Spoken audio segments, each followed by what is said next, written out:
This series of videos introduces the 38 chapters of the Routledge Handbook of Environmental Movements. It's a project of the Social Change Lab, and we gratefully acknowledge the support of the Mary Lee bequest for the work of our team.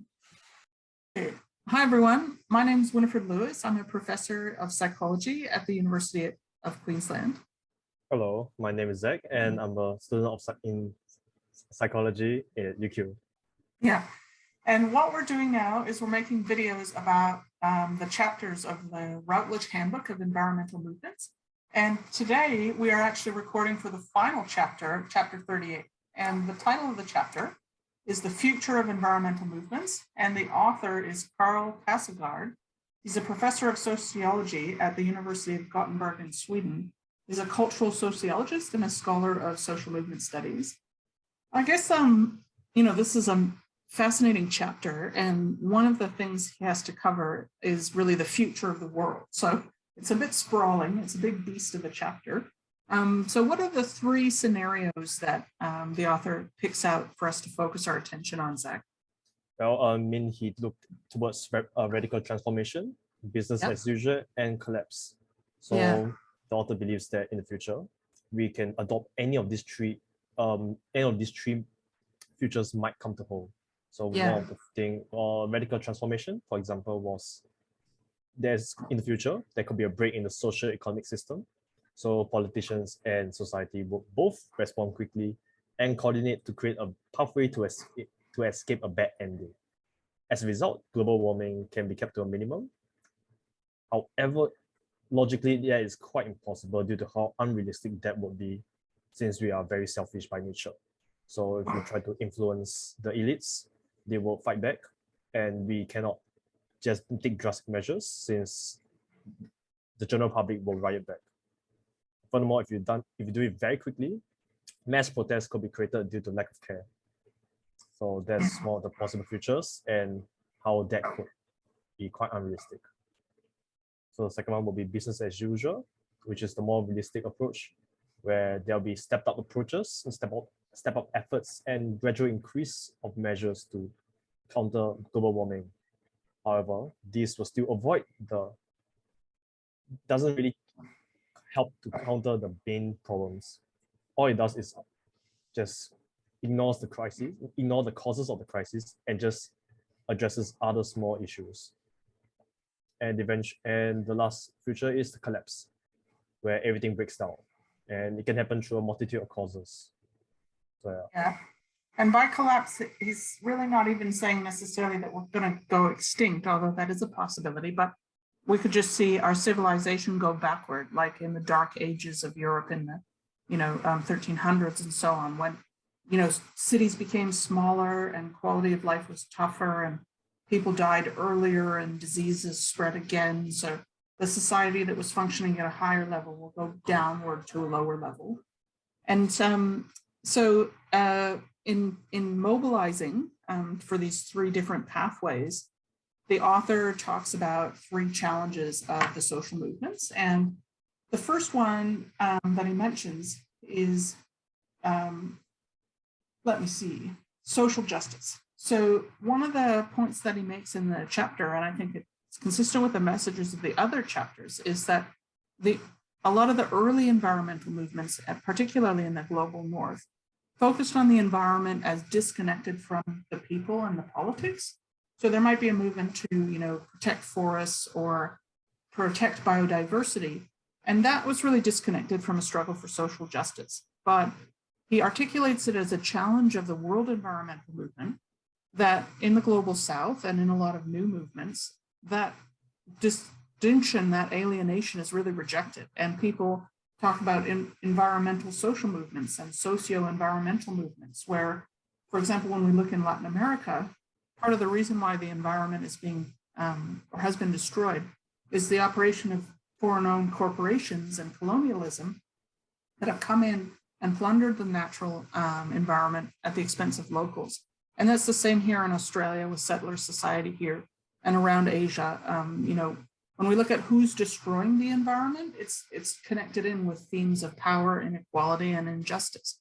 And so it's not just about protecting the environment in the new social environmental movements. It's about protecting the rights of indigenous peoples and creating inclusion and equality where there's hierarchy and domination and oppression.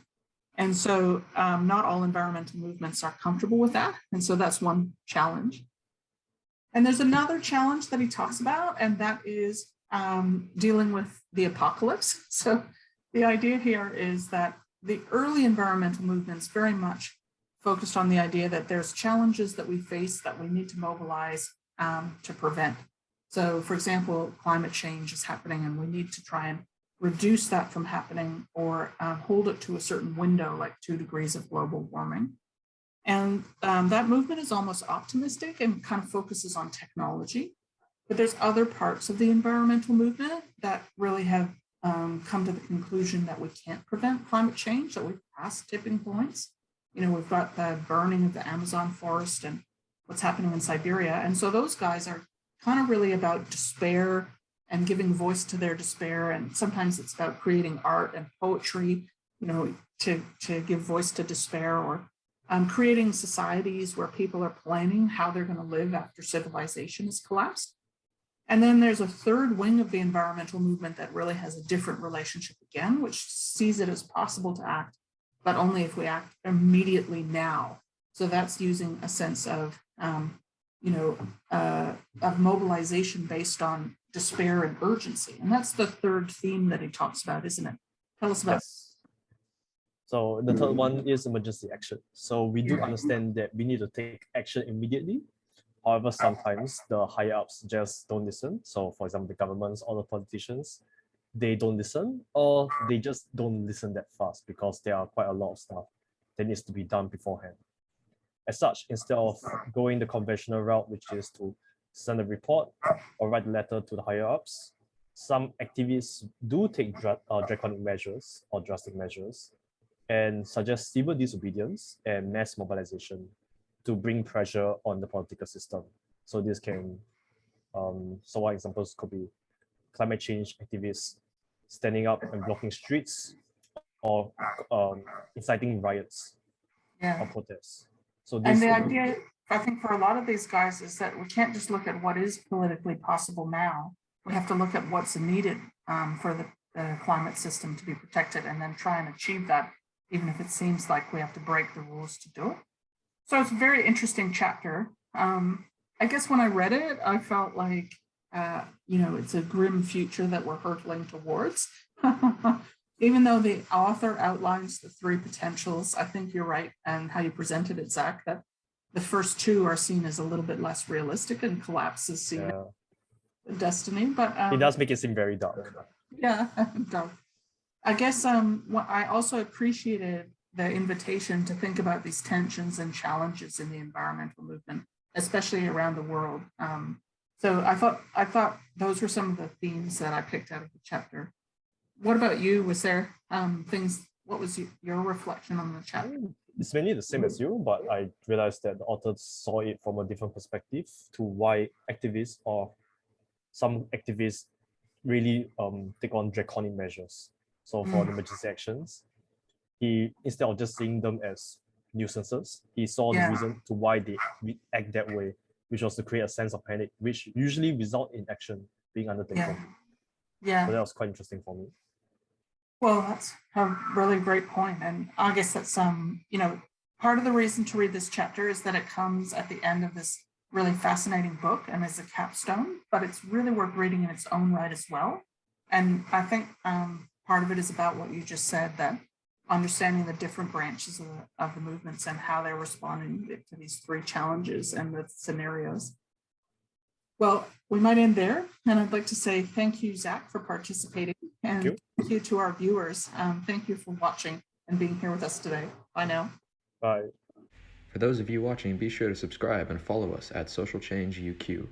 And check out our website for more videos.